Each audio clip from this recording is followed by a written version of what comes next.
¿Qué pasa si te das cuenta que el sistema es un juego y lo hackeas? Hola, hola. Sí.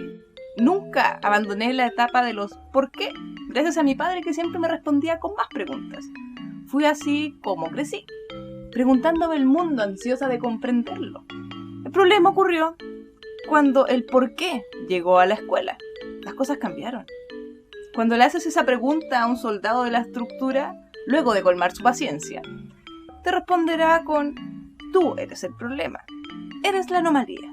En realidad ellos no tienen respuesta, a ellos los educaron para mantener el sistema funcionando, no para pensar. Luego llegó la adolescencia y la pregunta cambió a ¿por qué no? Fue así como se abrieron una infinidad de caminos, opciones y visité otras realidades, otros mundos, otras verdades. Jugueteando con los límites para comprender lo que no me hacía sentido. El mundo. Toda acción tiene su reacción. Fue así como conocí esos lugares diseñados para almacenar las anomalías. Sin el consentimiento de mis padres, me ingresaron a un hospital donde me tuvieron dopada esperando que cumpliera mis 15 años para luego olvidarse de mí y enviarme a un psiquiátrico. Apareció entre medio como una opción intermedia, un hogar de menores, y como respuesta a eso luego fue el psiquiátrico. ¿Por qué? Por preguntarme el mundo. Llegué a preguntarme realmente si era yo el problema. Y si era el problema, ¿qué problema había en llegar a la raíz de los problemas? Luego de varias barbaridades llegó mi mamá con un abogado a sacarme de ahí porque todo lo que hicieron fue ilegal. No existió ninguna enfermedad. No existió ni siquiera una orden judicial.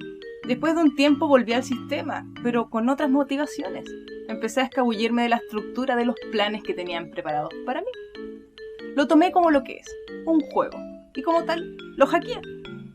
Hackeé 2 años de escuela sin ir ningún día a clases, dando un examen a fin de año y pasando. Hackeé el último año de escuela con 2 ramos en rojo y un buen argumento. Hackeé la universidad, me faltaba un ramo para cerrar la carrera y lo pasé con rojo e inasistencia. Con buenos argumentos verificables, obviamente. Es probable que quienes dieran el sí para aprobar mi emancipación de la estructura comprendieran en parte mis motivos, o quisieran sacarse un problema. Fuese lo que fuese, yo siempre otorgo el beneficio de la duda. Y lo que sí tengo claro es que se los agradezco.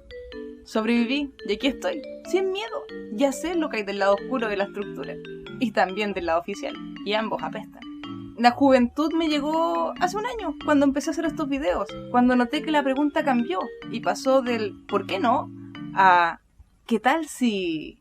Sí, suscríbete.